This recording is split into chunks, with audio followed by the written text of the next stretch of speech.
Assalamualaikum warahmatullahi wabarakatuh. Kami dari kelompok 6 mata kuliah Etika Bisnis C1.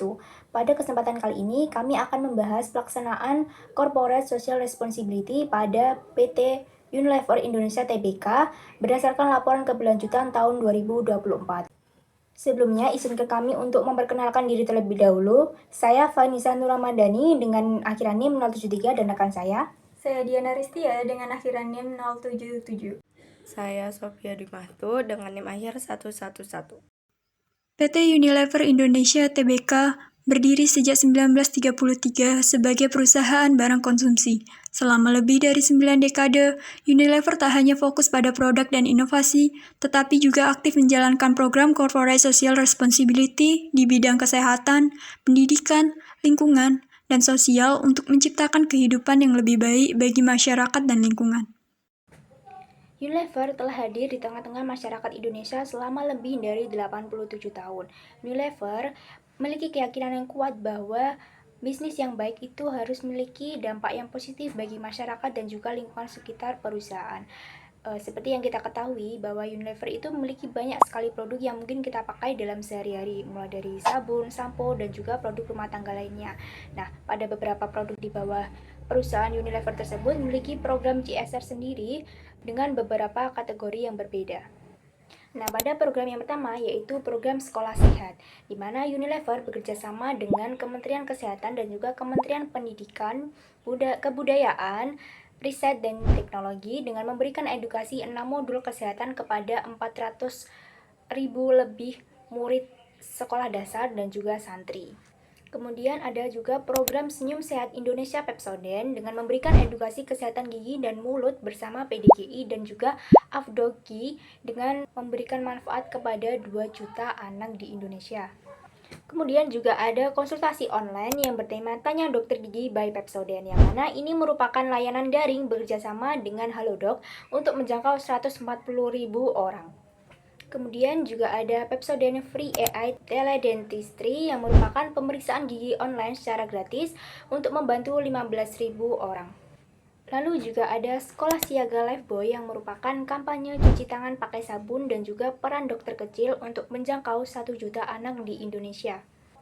Serta podcast keluarga Siaga Lifebuoy yang mana ini media edukasi kesehatan di YouTube dengan 260.000 penonton. Selanjutnya masih pada kategori pertama, Unilever juga menjalankan program pemberdayaan perempuan dan kampanye gaya hidup sehat. Program selanjutnya adalah Vaseline Healing Project, yang merupakan layanan perawatan kulit gratis bagi 500 wanita. Dalam program ini bekerja sama dengan Perdos. Selanjutnya ada Glow and Lovely Bintang Beasiswa, yang merupakan program beasiswa dan bimbingan karir bagi 565 perempuan muda dan menjangkau 60 juta perempuan melalui platform digital. Kemudian ada kampanye lanjut terus Rexona untuk mendorong masyarakat tetap aktif melalui olahraga inklusif Rexona Run 2024 dengan 3.500 peserta. Dan yang terakhir ada Tresemme Model Search, yang merupakan program untuk meningkatkan kepercayaan diri perempuan tampil di runway tanpa batasan fisik.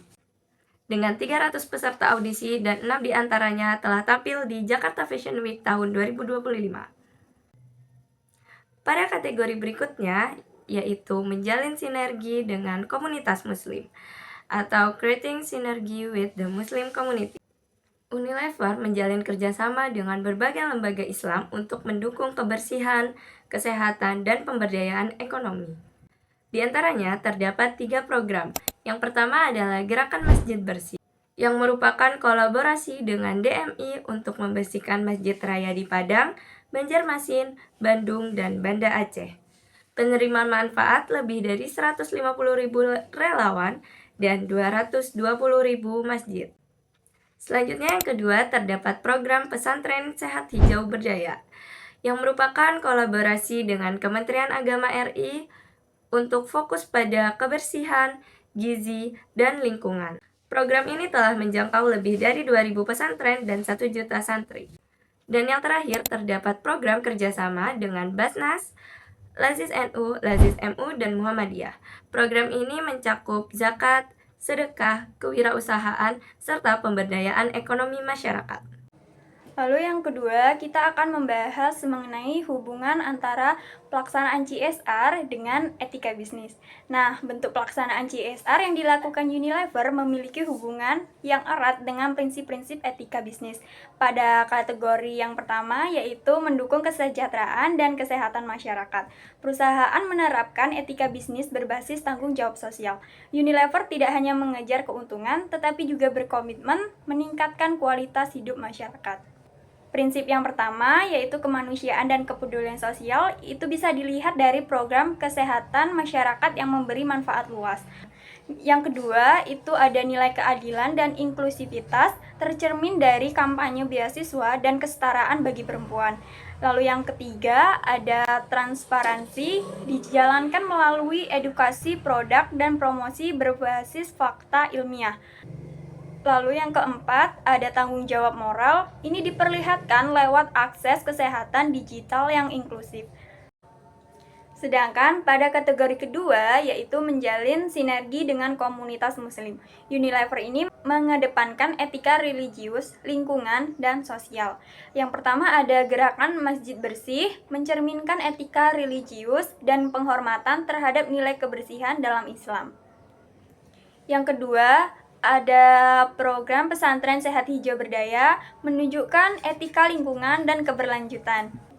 Yang ketiga, kerjasama dengan lembaga zakat, ini menunjukkan solidaritas dan keadilan sosial.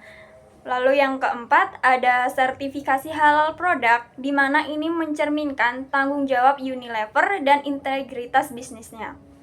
Jadi kesimpulannya, CSR Unilever menjadi contoh nyata penerapan triple bottom line, yaitu people, planet, and profit, di mana perusahaan menyeimbangkan tujuan ekonomi dengan tanggung jawab moral dan sosial. Melalui komitmen ini, Unilever membuktikan bahwa etika bisnis dapat berjalan seiringan dengan keberhasilan korporasi.